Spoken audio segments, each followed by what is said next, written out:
Can machines make media? Will computers fix journalism? Then is our love affair with tech over? One writer says, not so fast. And the US updated its nuclear arsenal recently to solve a deterrence gap. I'm Alexa Scordato, and this is Future Forward. I'm Steve Rosenbaum, and let us launch. All right, well, this is one of those, it's Memorial Day weekend stretching into Memorial Day week. So there's lots of flags and people in uniform, and we thought, what better week to poke around and play with nuclear weapons? Perfect time. So that's our friends at IEEE. They are partners on this podcast. They give us great editorial and occasionally challenge our conventional thinking. And today may be one of those days. But just to start, should we just dive right into this artificial intelligence journalism thing? Yeah, there's so much in here to unpack. All right. So there have been, for 3 years, the New York City Media Lab, NYC Media Lab, and Bloomberg have done this conference called Machines and Media. I've gone to all 3 of them. And the difference between last year and this year was so dramatic, kind of shocking, actually. Dramatic in what way? Last year, it was all doom and gloom. Machines are going to eat our lunch, computers are going to replace journalism, all journalists are going to be replaced by machines. And this year, there was kind of there was different technology looked at for sure, and a different kind of thesis about the relationship between machines and journalism. Was there sort of this inevitability, like software and the robots are eating the world, so let them do it? No, it was, that's a good take on it, but it was more like what we had never put together before, at least I hadn't, was software is manufacturing so much media that we now need software to help journalists manage it at scale. Okay. And, there's always been this, for as many years as I can remember, there was always like software writing stories about annual reports, like things that came as essentially structured data, like sports scores. There was always software that could turn that into a kind of a formulaic, the Yankees played the X, these players were the most important. Which, by the way, is probably a shame that things like sports reporting or certain kinds of business reporting is so formulaic that you can put it in a template, but you can't. And what's happened is those templates now spit out those stories in multiple languages, in multiple form factors, in multiple lengths. And so all of a sudden, if you're on the receiving end trying to filter it, you can't do it without machines. And the guys from Bloomberg actually kind of demoed a live filtering tool that they now have. They're publishing 2 million articles a day. Holy cow. 2 million? Yeah, 2 million. Which exceeds the human capacity. So if you're a reporter, what you're looking for in that feed of information that's coming, at you is anomalies, is edge case stories, things that make you, particularly if you're a Bloomberg customer, because you're trading on information. So you want to see that Cisco, which has had 6 consecutive, quarters of good earnings report, dropped by, I'm making this up, this isn't a fact, don't trade on this, listeners. But that a company had a shift is something that historically would have been done by a junior analyst and is now being done by machine. But you looked at some of the demos. I did. I had mixed feelings. One of them was just a more efficient way to produce video content. The other one was how to manipulate your voice in a digital format. And just reading the website, it was actually the Modulate demo, modulate.ai.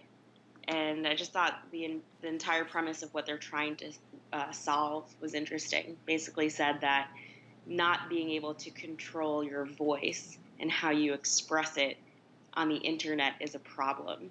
And so here's a solution that allows you to do that, because their thesis is that if you can manipulate your voice and choose how you want to express yourself, then that's a more free way of being in this digital world.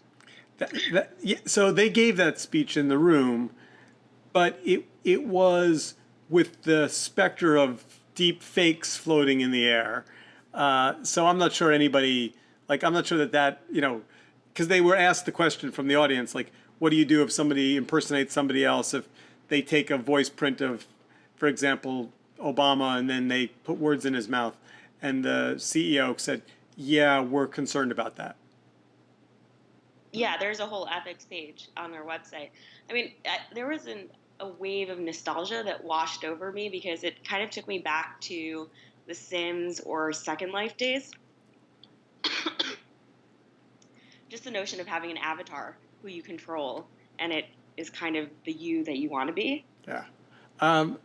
So there was a new company that premiered called Hour One, and there was a lot of excitement about it. They promised a demo. I signed up for it, and as soon as I see it, if I can share it with the pod, I will. But essentially, it was real-time video production that was totally automated. It wasn't clear to me whether it was with real human talent or avatars, but again, a lot of what changed at the conference and why I think it was so interesting was, if we're going to let machines make media at scale, we're going to need machines to sort and filter and find and tag fakes and tag fake news also at scale. But the guys from Bloomberg in particular made it pretty clear that as far as they were concerned, it wasn't a man versus machine. It was a man and machine. And I actually wrote about it for a piece on Medium. I'm really very, very pleased with the headline. Artificial Intelligence, Newsroom Savior or Editorial Overlord. I thought that was some fine copy. I felt good about that. That being said, very good event, well run and frothy, and thought provoking, and not as terrifying as last year. So you're optimistic. No, I'm quizzical. Okay. I think there's some overarching things going on in journalism that this in some ways rides behind, which is if there's more, quote, news and it comes in smaller, shorter packets all the time, and so we're overwhelmed with this endless deluge of 280 character kind of little information missiles. It seems like somewhere along the line that we just all kind of determined that that was going to be the order of the day. That being said, I will tell you, here's a piece of data. I was looking at some of the data on the podcast and really pleased to see that our listeners, in large part, are listening to the whole show. Oh, that's Go listeners. Very appreciated. All right, so let's move on to chapter 2. So chapter 2 is a story that you pulled, which I'm curious as to why it caught your eye, and then I'll tell you how I reacted to it. So I read this article 3 times. So at F-Train, Paul Ford, just for me, has always been this prolific tech writer because he finds ways to take things like code and he makes them relatable. They're articles that I feel like I could send to my non-techie friends.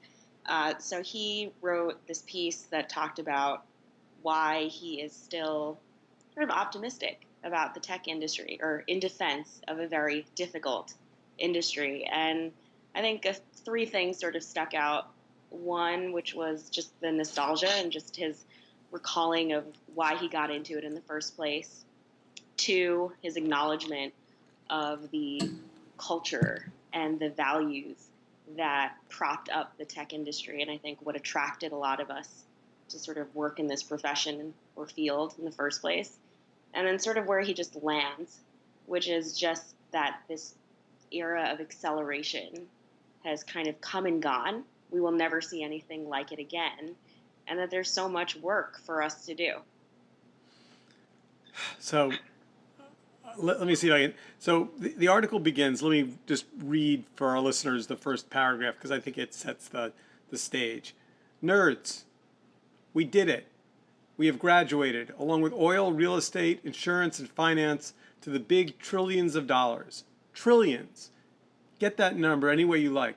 Sum up the market cap of major tech companies or just take Apple's valuation on a good day. Measure the number of dollars pumped into the economy by digital productivity, whatever that is. Imagine the possible future earnings of Amazon. So, there's a certain charming cynicism to the way he positions it, which is, hey, great news, we've reached the same scale as oil or insurance or finance.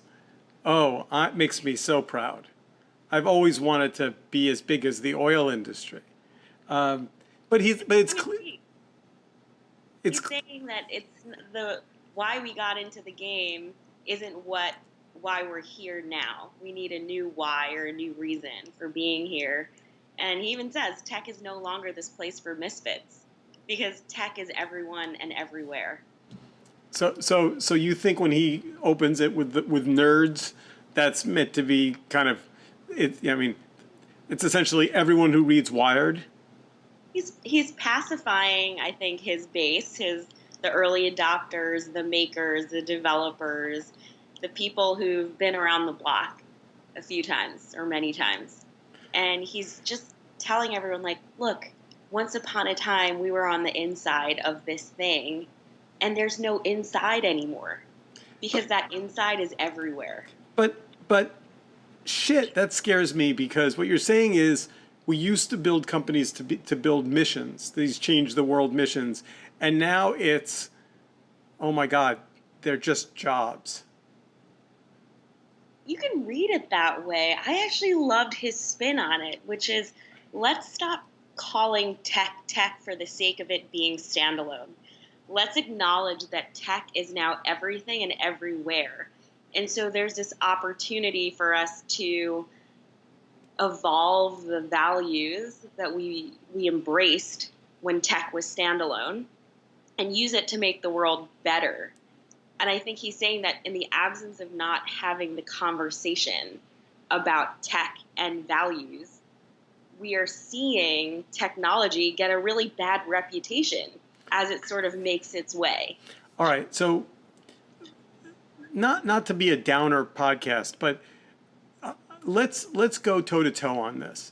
You tell me a thing in your day that when you touch a piece of tech is magical, makes your life better, makes you feel like it's, wow, that's extraordinary. And I'll go one for one for a thing in my life that's like, oh man, tech made that harder. Like that got, like it used to be magical and now it's gotten gummed up because I've been feeling that way a little bit. I have those days, but two things. So following up on last week, I wound up just ordering Seamless. That's what I ate for dinner because I didn't feel like schlepping to a store or, shopping on Amazon, Whole Foods. But just an hour ago, I was out with friends at Dim Sum, and we wanted to split the bill. Venmo is a great example of a piece of technology that every time I use it, I just think, wow, I can't live without this. This makes everything better. By the way, well played. If you had to, Venmo, well played. Bill splitting, for sure. All right, so I'll give you one. I got an email from my email provider this morning saying I've used 80% of capacity on my email account and I needed to remove some emails, which I never used. I don't know why they've decided. Fine. So I go online. I'm like, you know what? I'm not going to struggle through this. I go online. I get the support chat. I say, hey, just tell me where I can get the oldest of my emails that have big attachments and delete the attachments. And the chat guy, who I don't know where he sits, says, yeah, that's a good question. I wish I had an answer for that. And I'm like, wait a minute. You sent me an email, not you personally, of course, but your company sent me an email and said, solve this problem for us because we don't want to give you any more storage. And then when I say, okay, how do I do that? So he's online Googling, and he sends me a link to a Thunderbird. He says I can download Thunderbird and open my email in Thunderbird, and there's a way. And I said to him, or her, or him, according to the link you sent me, Thunderbird could do that in 2014. What do you think the odds are that Thunderbird has either a different way to do that today? And then I finally just got off. But I was like, really? Since when did managing email become a Sunday afternoon project? But this goes back to how we started this whole podcast. We're creating software that creates problems, and then now we need new software to fix the problems. And so I actually think that the sort of takeaway from the article is let's actually examine technology and all of its applications and usefulness and harms and disadvantages. And let's just start having real conversations about humanity, acknowledging the fact that technology can help or hinder. Okay, I love that as an analysis of the article. And by the way, everybody, we're going to put the link up in the show notes. It's a Wired article, and it's definitely worth reading. And clearly, Alexa and I read different versions of the same article. So, I guess my kind of gut level issue, and maybe I've said this on the pod before, I think we allowed some business models to evolve without much discernment. So free being a perfect example. Have you heard my restaurant analogy? No. So if there were two restaurants side by side, and one of them was modestly priced, but the food was pretty good, and the other one was free, but the food wasn't as good, but there were ads on the tables, and there's all kinds of samples of food that you might buy. Like, how many people would pay the incremental cost to go to the better but slightly more expensive than free, which could be $1? And I think the sad answer is, in the world we currently live in, there would be a line out the door for the free food, even if it were mediocre, and there would be empty tables in the dollar restaurant. Oh man, this is a different podcast, Steve, but Yeah, this problem is why I am starting to kind of feel really sour about marketing. Good marketing isn't about promotion and discounting things.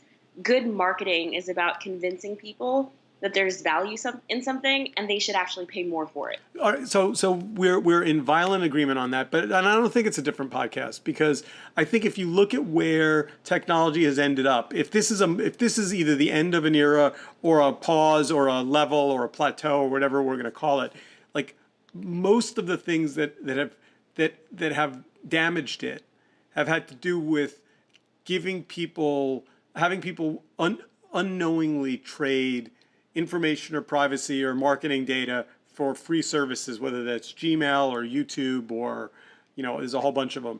And, maybe the net result is, someone will come out with a really good web browser that has an email client and it will cost $2 a month.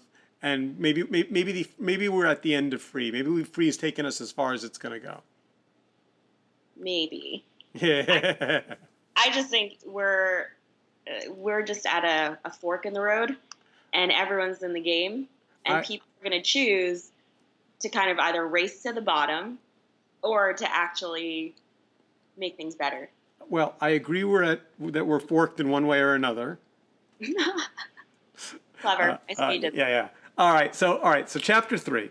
So chapter 3 is an article that I read on IEEE Spectrum about the U.S. modernizing its nuclear force, and in particular building nuclear weapons that were smaller, more tactical. And I didn't exactly understand it, so I reached out to Glenn at IEEE, and here's what he had to say. As I understand it, this is my favorite. What? One of your favorite topics. Explain to me how it became an interest and what you've done over the years. I just got interested in this, I think, as a young man in my 20s, because in those days, I worked for IEEE Spectrum way back in those days. It was one of my first jobs out of college. And I was with a group of young reporters, and we were fascinated by this. This was during the Reagan administration. There was a lot of talk about new arms treaties and verifying them. Nuclear testing was in its waning days, below ground nuclear explosive testing. So it was in the air then. we were just fascinated. We just I don't know how to explain why I'm interested, because I don't understand why you wouldn't be interested in this. To me, it's what makes our age and century different from all others. They're unbelievably fascinating from cultural, military, and technological standpoints. So I wrote articles on various topics, and I'm happy to see that this topic is back in the news again. So the article that brought me to this was an IEEE Spectrum article, an interview that one of your contributing reporters, Maria Gallucci, did with Vice Admiral David Crete. Right. And I mean, it was fascinating because, first of all, it's a long article. It's a long. Crete is deputy commander, or deputy director of the U.S. Strategic Command, which has military oversight for nuclear weapons and a lot of functions related to them. So the first thing that he said that caught my ear as I read the article was that while the physics around nuclear haven't changed particularly, the underlying electronics most certainly need to, and need to be addressed urgently, because they've essentially been left unupdated for a long time. And when I've seen the little bits of video that you get to see inside the various facilities, it's clear that it's 1950s level, tech that hasn't, it's not an iPhone level technology. Is there a reason? I mean, from reading the article, was there anything that surprised? I mean, obviously it was, she's your reporter, but was there anything that you learned from what he had to say that surprised you? There were a few surprises. I think what Crete was getting at there was, the nuclear weapons were, a lot of the weapons that are still in the arsenal were originally designed in the 50s. Of course, they're what they call variants. So they keep updating them. So you take a weapon, it might be, say W61. I'm just kind of making something up here. But then there'll be like a dash after that. It might be -1, -3, -7, -8. So they kept updating them. But yeah, basically they date back to the 50s.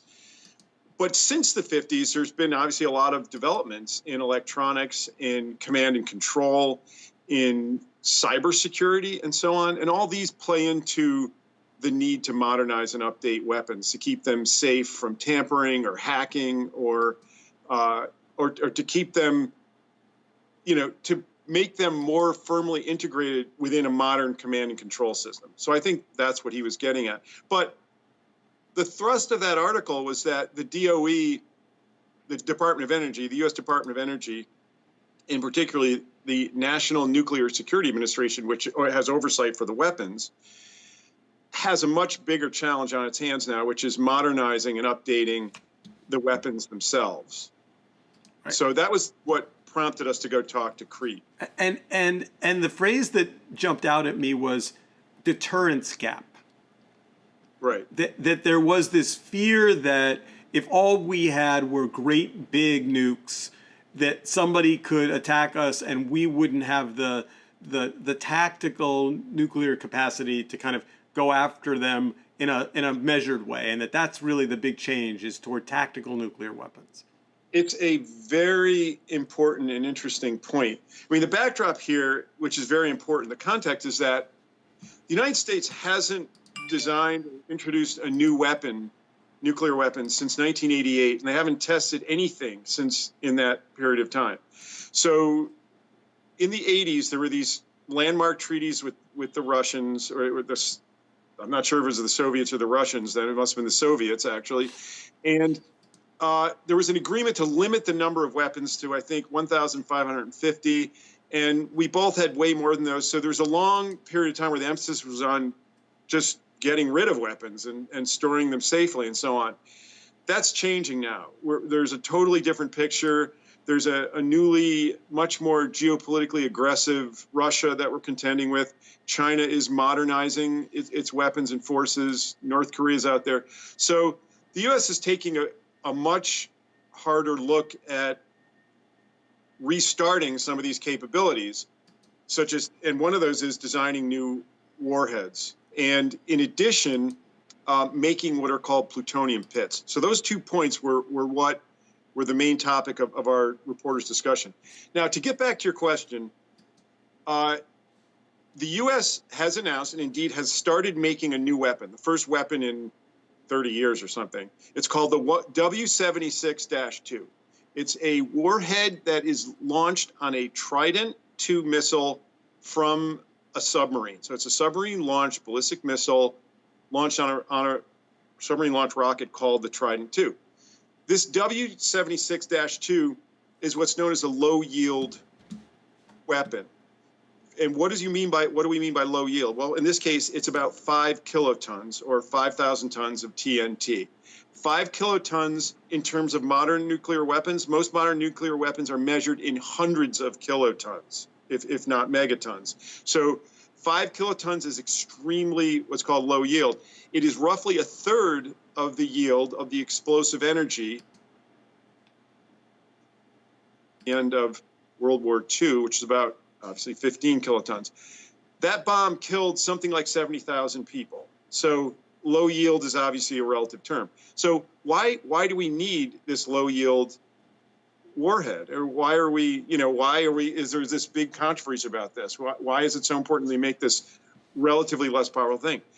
The argument is that the thinkers within the DoD believe that there is a belief in Russia that Russia might benefit by waging a limited nuclear war. In other words, Russia, if we don't have low-yield weapons, Russia believes it could launch an attack, perhaps in Europe, say, using low-yield nuclear weapons, and we wouldn't respond because we would only have these massive 100-kiloton or megaton weapons, which would kill millions of civilians. So we would be reluctant to respond with nuclear force because the consequences could be catastrophic. So the thinking is that we need these low-yield weapons for their deterrent value. That's the argument. So the article itself is terrific, and we'll put the link to it in the show notes. But I want to get to one last point, and I think it actually ties to, where we are from an engineering standpoint. One of the things that was mentioned and that Crete talked about was talent and the lack of engineering talent, and the fact that the senior engineers are retiring, aging out, and that the junior people are they don't have enough engineers to do the work. First of all, I would think jobs are jobs, but does that have to do with the changing nature of what engineers want to work on? Does it have to do with a recruiting problem? What do you think?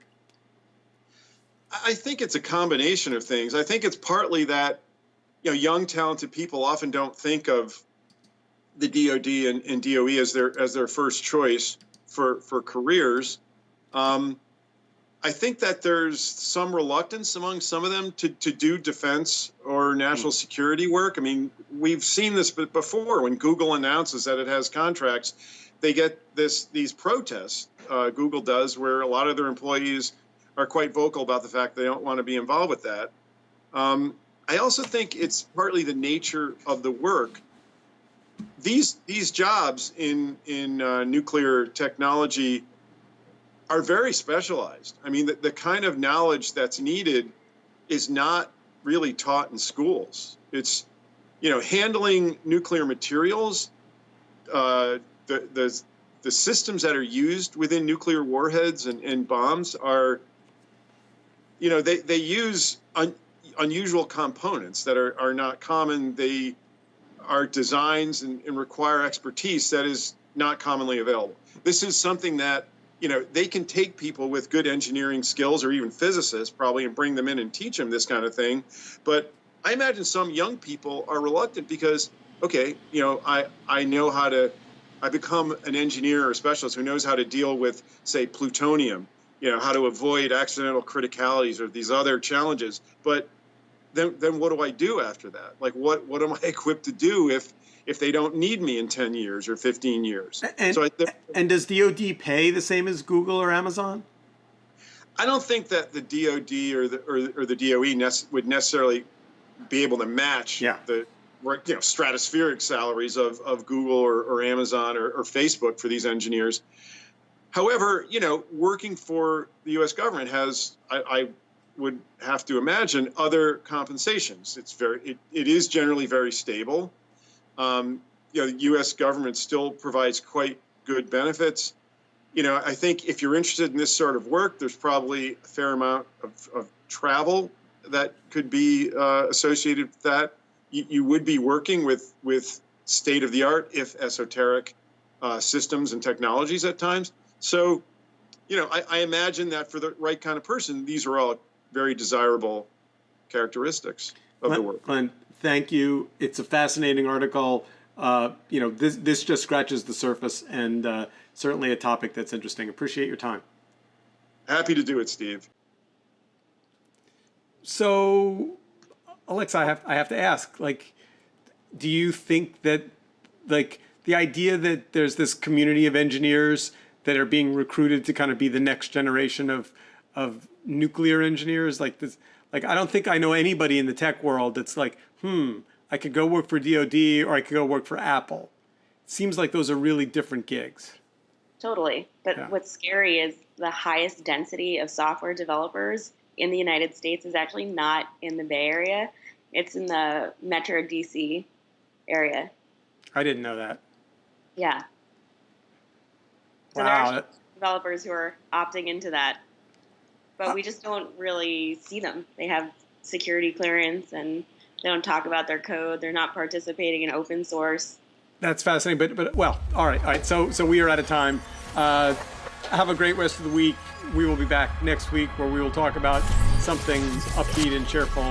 We'll have to come up with a topic to kind of be a palate cleanser after this week's show.